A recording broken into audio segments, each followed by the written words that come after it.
नमस्कार, मैं हूं आपके साथ अनुष्का और आप देख रहे हैं निष्कर्ष बिहार। नीतीश कुमार के बाद किसके हाथों में जेडीयू की कमान? चुनाव से पहले एक्टिव हुए मुख्यमंत्री नीतीश कुमार 18-19 साल से बिहार की सत्ता संभाल रहे हैं। उनके उत्तराधिकारी को लेकर चर्चा शुरू होती है, लेकिन उत्तर अब तक नहीं मिला। बिहार में अगले साल विधानसभा चुनाव होने हैं और सूबे में नीतीश कुमार के बाद कौन सत्ता का चेहरा होगा?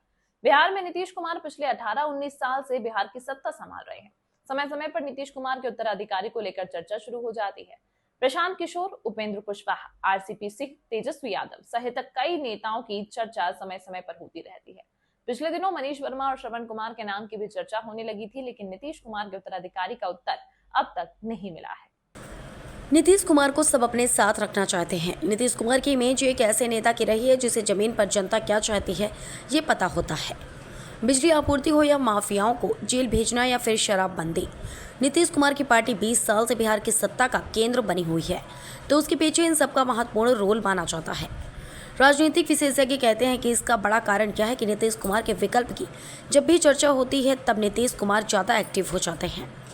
बीजेपी और राजद के नेता दोनों नीतीश कुमार को अपने साथ रखना चाहते हैं। नीतीश कुमार इसका फायदा उठाते हैं। उत्तराधिकारी के रूप में कई नामों की होती रही चर्चा। बिहार में 2 दशक से नीतीश कुमार सत्ता के केंद्र बिंदु में रहे हैं। कई बार ऐसा लग रहा है कि नीतीश कुमार अब राजनीति की अंतिम पारी खेल रहे हैं, लेकिन एकाएक फिर से एक्टिव हो जाते हैं। 2015 के बाद से नीतीश कुमार के उत्तराधिकारी को लेकर कई नाम की चर्चा हुई।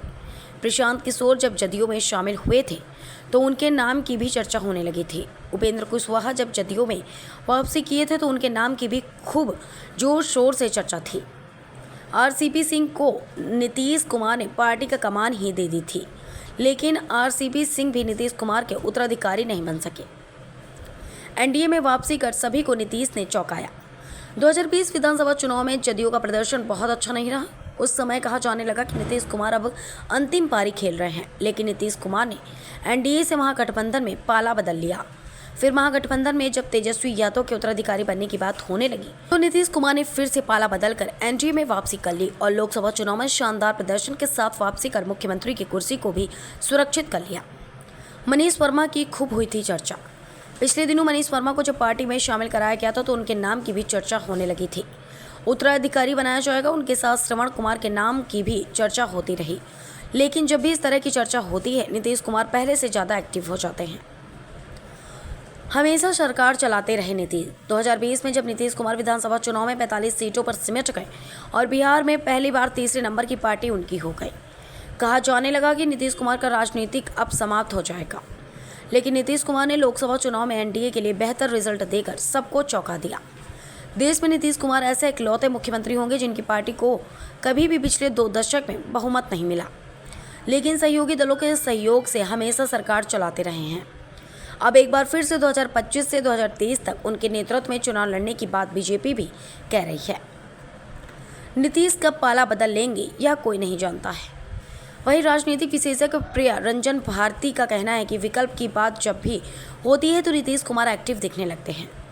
कुछ ही दिनों में विकल्प का मामला ठंडे बस्ते में चला जाता है। इसका सबसे बड़ा कारण यह है कि बीजेपी नीतीश कुमार को हमेशा मुख्यमंत्री के रूप में प्रोजेक्ट करती रही है। इस बार भी मुख्यमंत्री के रूप में प्रोजेक्ट कर रही है। बीजेपी को डर लगता है कि कहीं नीतीश कुमार फिर से पाला ना बदल ले। दूसरी तरफ लालू प्रसाद यादव भी नीतीश कुमार को लेकर बहुत ही सधे तरीके से बोलते हैं। नीतीश कुमार कब पाला बदल लेंगे यह कोई नहीं जानता है। सबकी खबर आप तक और आपकी खबर सब तक। ऐसे ही तमाम महत्वपूर्ण खबरों के लिए बने रहिए निष्कर्ष बिहार के साथ।